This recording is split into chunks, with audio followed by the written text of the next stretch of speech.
The Atlanta Braves have a surprisingly tough test this weekend, going to the desert to face the Arizona Diamondbacks for 3. Let's talk about it.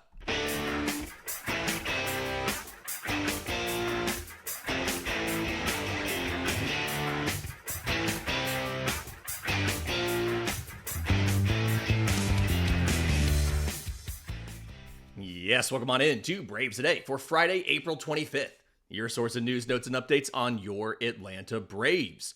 I'm your host, Lindsey Crosby. You can follow me on social media at Crosby Baseball. You can follow the show on X, Braves_today. We have a Facebook page and an Instagram as well. And as always, you can find all my written work, bravestoday.com, as this is both a podcast and a newsletter. Fun one, actually, in the newsletter on Friday morning about a potential tax increase. Like, not luxury tax, income tax increase that the Braves are the only team at MLB that will have to deal with. We'll talk about that in the third segment. But first, I want to get to this matchup against the Arizona Diamondbacks, because I think being out west, we sometimes maybe don't pay attention to teams like Arizona enough. And we think, oh yeah, this is the Diamondbacks division. We know the Padres are good. You faced them already. The Diamondbacks are 14-11. And what we don't maybe realize, this is one of the best run-scoring teams in baseball. The Cubs are on a tier completely by themselves. 163 runs in 26 games. It's absurd. But after that, Yankees at 137 runs, Diamondbacks at 135. I mean, they're right there with everybody. You look at the best home run hitting teams in baseball. Dodgers and Yankees are tied with 41. Cubs have 38. The Angels are fourth with 36. And then the Diamondbacks have 35. By comparison, the Braves have 32 home runs and 92 runs.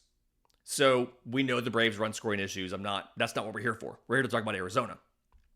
This is a really good team. And when you look at like the rotation, the ERA, the pitching staff, and all of that, there's things to like and things to not like about the Diamondbacks roster. The rotation, I think, is pretty good. Overall, they have a 4.28 ERA. And for them, this is everybody. It's a 4.27 ERA from your starters, 1 point off of your overall ERA. It's a 4.29 from your relievers.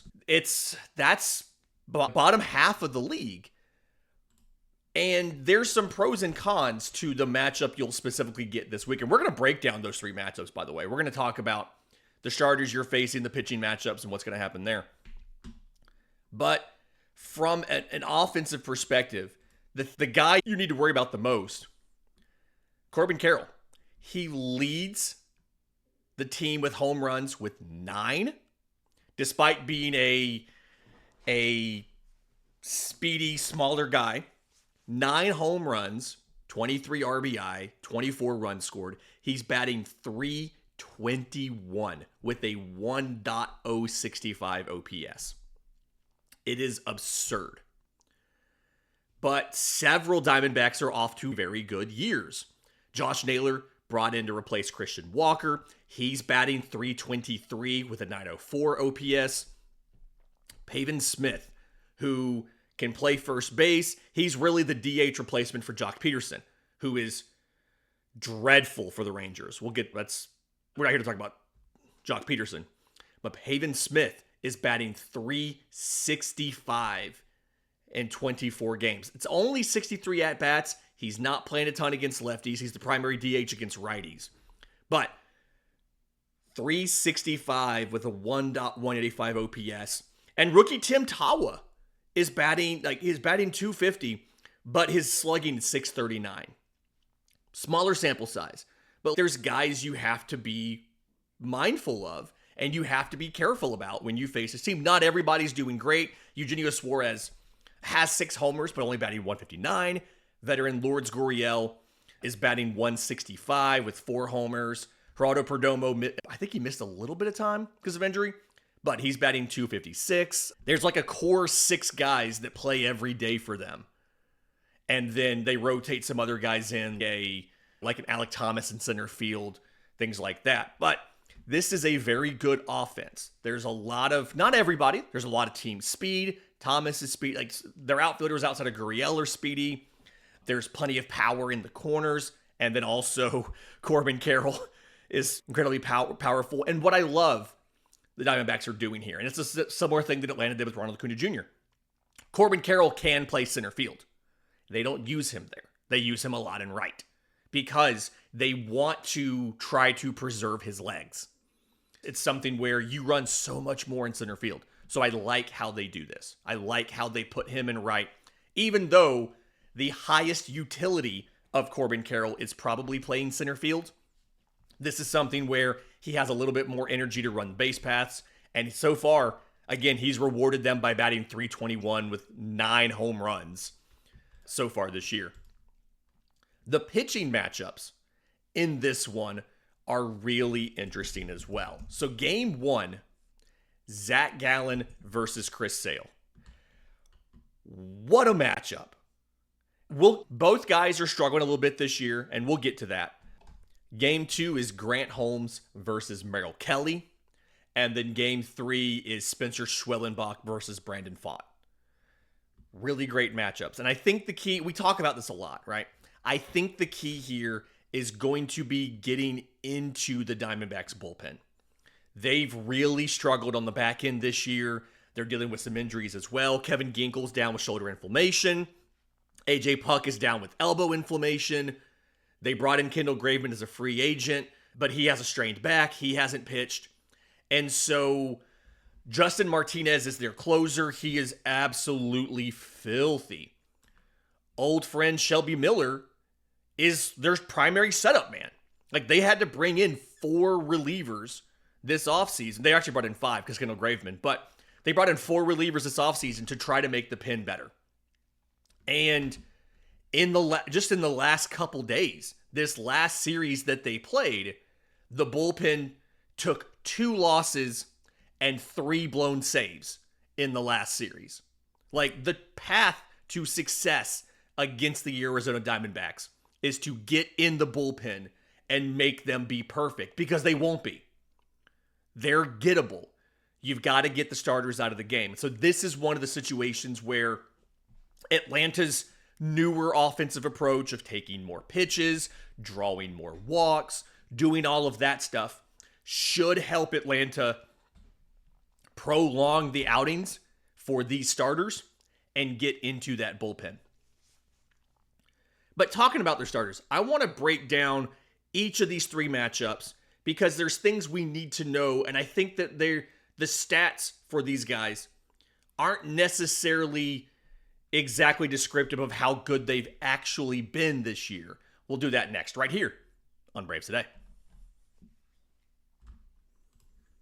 But first, today's episode is brought to you by our friends at Chinook Seedery. These are the absolute best sunflower seeds on the market. If you've ever met me in person, you know I've always got a bag of sunflower seeds on me. Eat these all the time. And what I love about Chinook Seedery, 8 different flavors.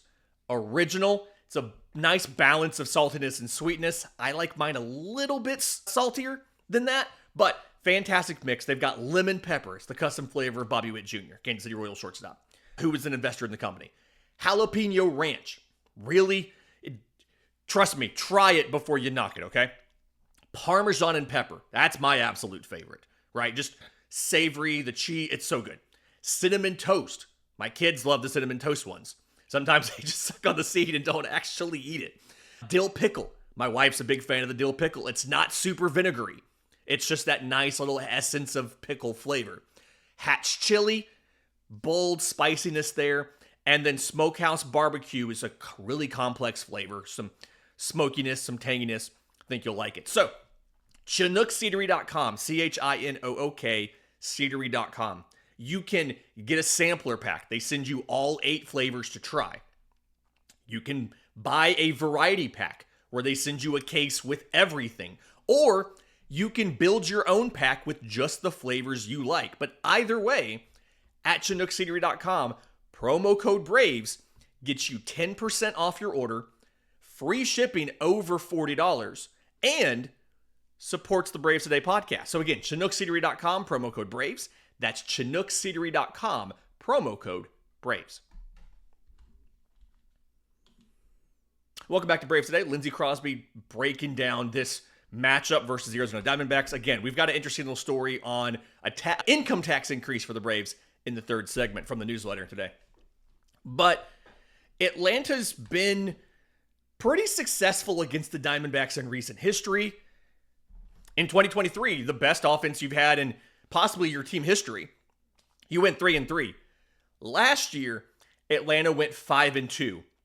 You opened the home schedule with that now infamous series where Max Fried got blown up in game 2. Spencer Strider had the elbow issue in game 1 and then never pitched again in the season. But you won that series. And then you split the series, you split the series in Arizona. There was 4 games. You won 2, the last 2. They won the first 2. No, I had that backwards. Sorry. You won the first 2. They won the next 2. So you went 5-2 against them last year despite the struggles. But the pitching matchups in this one. So Zach Gallen goes in game 1 versus Chris Sale. And this is one of those things where both of these veteran starters are struggling from a statistical perspective. Chris Sale, 0-2, 6.17 ERA. Zach Gallen, 1-3, 5.60 ERA. You've got some good experience against Gallen. Austin Riley's batting .385 with a homer in 13 at-bats. Ozzie Albies batting .286 with a homer in 14 at-bats. Matt Olson is only 3 for 15, but he's taken Gallen deep. So some decent experience here from your veterans. Jared Kelenick's 2 for 3 in his career off of Gallen, by the way. But Zach Gallen has shown that he can be fantastic this year. His best start, 6 2/3 against the Yankees. 3 hits, no runs, no walks, 13 strikeouts. But outside of that, he gave up 4 runs to the Cubs in 4 innings. He gave up 5 runs to the Orioles in 4 2/3. He gave up 6 runs to the Cubs when he faced them again in 6 innings with 7 hits and 2 walks. And the thing about Zach Gallen here is he's had a little bit of bad luck. ERA of 5.60, expected of 4.48. But his stuff is really weird this year. His velocity's down a full mile an hour on his fastball.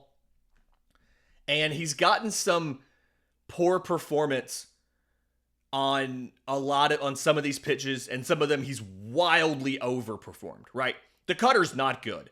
500 average allowed, a 447 expected. So he's not great with the cutter. He only throws it 4% of the time, almost exclusively to lefties. Against lefties also, the changeup has been his best pitch from a results perspective, 118 batting average allowed. His best pitch to lefties should be a 246.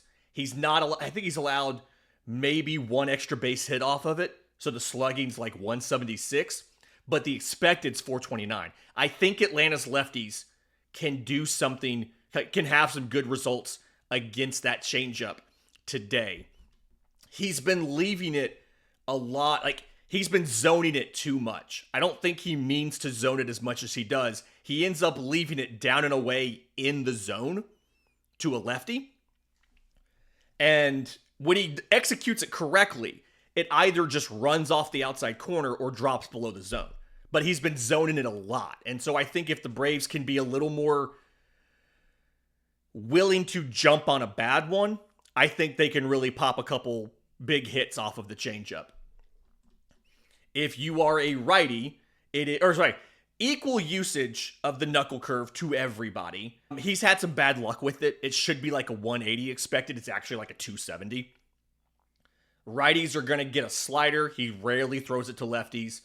Slider's another pitch this year. He's taken it out of the zone away from a righty, right? But he's also commonly missing on the outside corner. So another pitch where you can make that happen. And then the four-seam fastball, weirdly, he's throwing down in the zone. He's not throwing it up in the zone. And the typical four-seam fastball profile, you throw it up with the induced vertical break, guy swing underneath it. He's not doing that. He's throwing it down in the zone Little bit of odd stuff there, especially with the velocity being lower. It's allowing like a 290 average. The expected's over 300. Think you can do some stuff with that fastball. So I think Zach Gallen's gettable. I don't know what's going on with him. Again, the velocity's down a little bit, but some of these locations aren't great. And he's decreased the knuckle curve usage. I like the knuckle curve a lot. He's increased the slider usage. I like the knuckle curve better. I don't really know what's going on with Zach Gallen, but he's gettable here. You can absolutely get Zach Gallen. The next game, Merrill Kelly versus Grant Holmes. 3-1, 4.73 ERA for Kelly. 2-1, 3.22 ERA for Holmes. Like, a lot of these games have guys who are pretty matched up from an ERA perspective. This is the biggest spread. It's like a 1.5. But for the most part, a lot of these are pretty evenly matched. And the thing for Kelly, the ERA is a bit not descriptive of his season because the Yankees blasted him for 9 runs in 3 2/3 innings. When you take that out, every other start, he has 2 against the Cubs, 5 1/3, 1 run, 5 2/3, 1 run. Baltimore, 6 innings, 3 runs, 2 earned. Miami, 6 innings, 1 earned. He's been really good outside of that Yankees matchup. So, like, heads up on that. Don't necessarily think, oh yeah, Merrill Kelly's been trash. He's been really good this year, except for that one game. Now, he has also been a little bit lucky. Again, the ERA is 4.73. The expected's 5 and change. He has gotten hit pretty hard, like a 45% hard hit rate. There's a lot you can do here if you are the Braves. Another guy, this has to be an organizational thing. He's throwing his fastball, his four-seam fastball, down in the zone as well. Guess he's going for ground ball contact. He actually throws the four-seam fastball lower than the sinker, which I don't know if the sinker's just, he's only throwing 58 of the sinkers. I don't know if the sinker's just missing up or what, but that is wild. That is backwards of how you're supposed to do this, okay? But it's four-seam, changeup, cutter, sinker, curveball, slider, in that order. He's a kitchen sink guy. I like to say that a lot. He's a kitchen sink guy. And he blends these a lot more on a handedness perspective, right? But you can still see some trends. Lefties are going to get four-seam, changeup, curveball. That's the predominant thing there. He will use the cutter as a fourth pitch to lefties, but four-seam, changeup, curveball, cutter. He'll throw the sinker some. He has not thrown a single slider to a lefty, so no worries there. A righty is going to get four-seam, slider, sinker, changeup, cutter. So you're still going to have to face 5 pitches, no matter which handedness you are, and that makes it a little bit tough. But he's gotten pretty lucky with a lot of these pitches. That's why the expected ERA is so much higher. The curveball and the slider, again, the curveball is the lefty breaking ball, slider's the righty breaking ball. Both of them have allowed an actual batting average of under 150. Both of them have an expected batting average of over 350. 200 points different in the actual results and the expected results on the curveball and the slider. So again, Merrill Kelly, another guy that is gettable, but you're going to have to be disciplined here. He likes to leave the curveball in the zone to one corner, the slider in the zone to the other corner. He's trying to get called strikes on both of those breaking balls. That's how he uses it. So if you can recognize that and you can jump on one in the zone, you can get some good hits this weekend off of Merrill Kelly. The third matchup honestly might end up being the best one of the weekend from an actual performance perspective. Spencer Schwellenbach versus Brandon Pfaadt. Schwellenbach 1-1, 256. Brandon Pfaadt 4-1, 273. And Pfaadt has been easily the best starter of these three. You miss Corbin Burns. He pitched last night, thankfully. But 3 runs in 6 innings versus versus Chicago versus the Cubs. 4 runs in 6 innings versus Washington. No runs in 6 innings versus Baltimore. 1 run in 5 2/3 against Miami. 1 run in 6 innings against Tampa Bay. 5 starts, 3 quality starts, another one that is 1 out from being a quality start, and another one that is 1 run away from being a quality start. Like, Brandon Pfaadt broke out in I think it was the 23 postseason when they made that World Series run. Brandon Pfaadt broke out that year and has just kept going since then. Not a ton of experience by Braves hitters.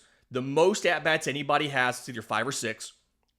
Marcell Ozuna is 3 for 5 with a homer and 4 RBI off of Brandon Pfaadt. Austin Riley's 2 for 5. Jared Kelenick's 2 for 6. But the only home run on the team off of Brandon Pfaadt is Marcell Ozuna. This is going to be the hardest one, I think, of the 3 to win. His stuff, again, has to be an organizational thing. The 4-seamer's down. The sinker's on the edge of the zone. He's doing a really great job of spotting that sinker, and that's how he's going to get a ground ball on this. He throws a changeup. He throws a sweeper, but he zones the sweeper a lot, which is not a thing you see a lot of guys do. A lot of guys like to have the sweeper go out of the zone to get chase.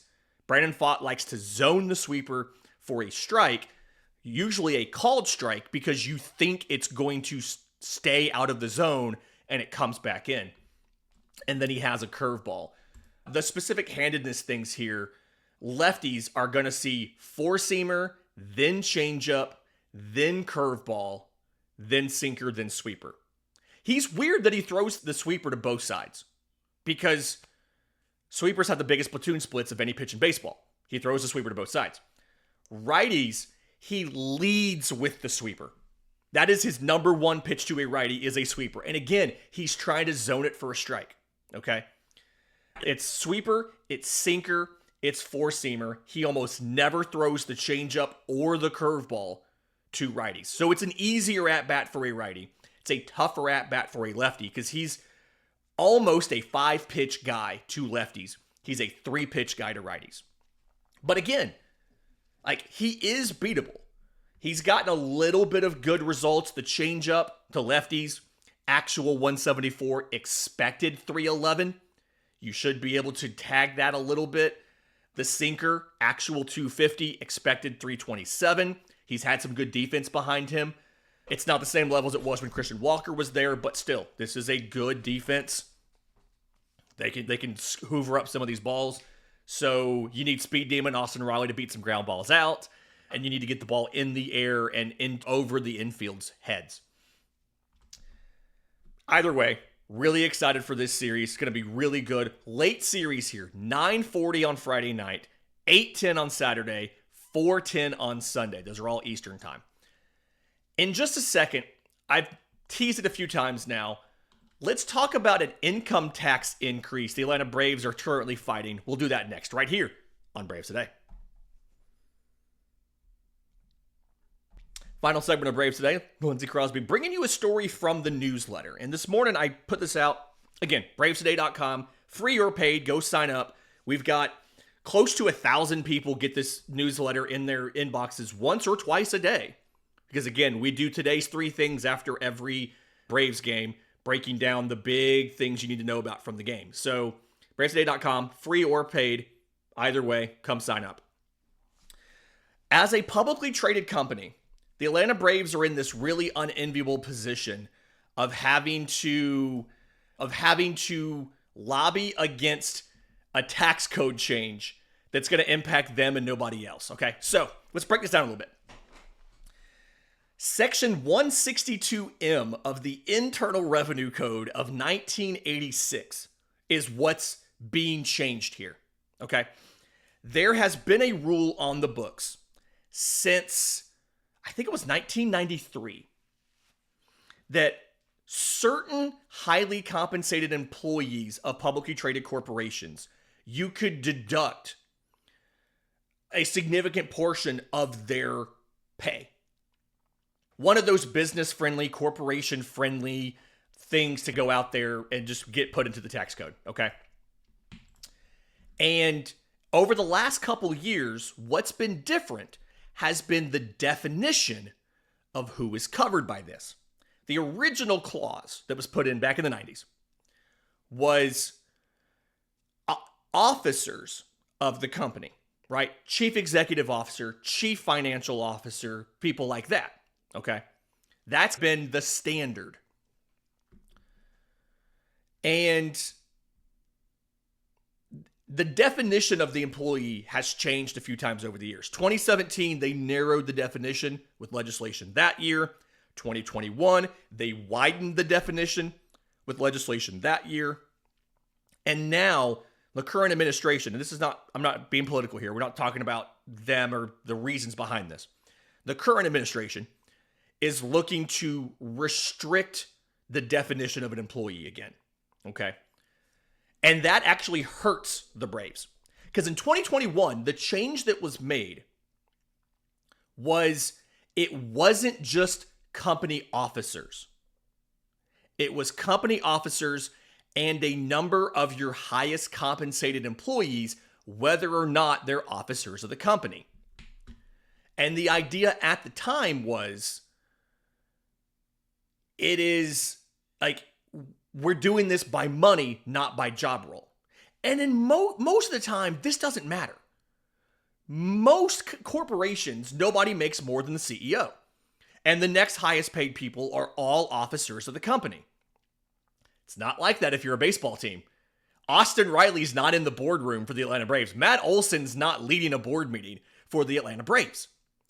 And so, under the 2021 definition, your top 5 highest compensated employees that weren't officers, you could exempt a significant portion, you could deduct a significant portion of their salary from your taxes. I did the math, and the proposed rule change is going to take effect in 2027, and it's putting back the other definition, right? They have to be officers of the company. And so the 5 players that would lose the ability to deduct anything more than $1 million of their salary: Matt Olson, Austin Riley, Ronald Acuna Jr., Spencer Strider, Sean Murphy. Now, if Ronald's club option's not picked up or his contract's different by then, it goes from Ronald to Jurickson Profar, which that sucks, right? Or if you sign free agents, maybe one of them takes over. But as of right now, it's $98 million in compensation to those 5 players. If you don't pick up Ronald and you swap him with Profar, it's $96 million. Based on the standard tax rate the Braves are paying, which I pulled from their tax filings. Now, granted, they don't actually pay that. That's the rate they're subject to. Long story. We're not going to go into that. The removal, this rule change would cost the Atlanta Braves in 2027 $19 million in income tax. Last year, they paid a total of $4.2 million in federal income tax. This is separate from like payroll taxes and stuff. They paid $4.2 million. So huge difference. They go from $4.2 million, they could have to pay an additional $19 million. Okay. The issue here for the Braves is this is a rule only for publicly traded companies. The Atlanta Braves are the only major league team based in America that is publicly traded. The Toronto Blue Jays are based in Canada. This rule change is not expected to impact them hardly at all. So the Atlanta Braves have had to hire lobbyists to try and get this, either get an exemption to this rule change or not have this rule change made. They're not going to get help from anybody else. Steve Cohen can deduct all $57.5 million that Juan Soto is supposed to be paid in 2027. Philly can deduct all $42 million that Zach Wheeler's owed in 2027. I have no idea how it works with the deferrals in LA. But the point is, frustratingly, the Braves could go from $4.2 million in federal taxes paid this year to $23 million in 2027 if this doesn't happen. So this isn't any specific sort of, there's nothing we can do. I thought this was interesting and I wanted to share. Somebody did reach out to me. A listener to the show did reach out to me and ask me about this. So I said, yeah, let me research it and I'll put it in the pod. There you go. This has been Braves Today for Friday, April 25th. Do us a favor. You're listening on audio. 1, send it to a friend. But 2, leave a 5-star review with some kind words. Apple, Spotify, whatever Google uses nowadays. If you're on YouTube, subscribe to the channel. hit the notification bell so you know when we drop the next episode. Until next time, this has been Braves Today.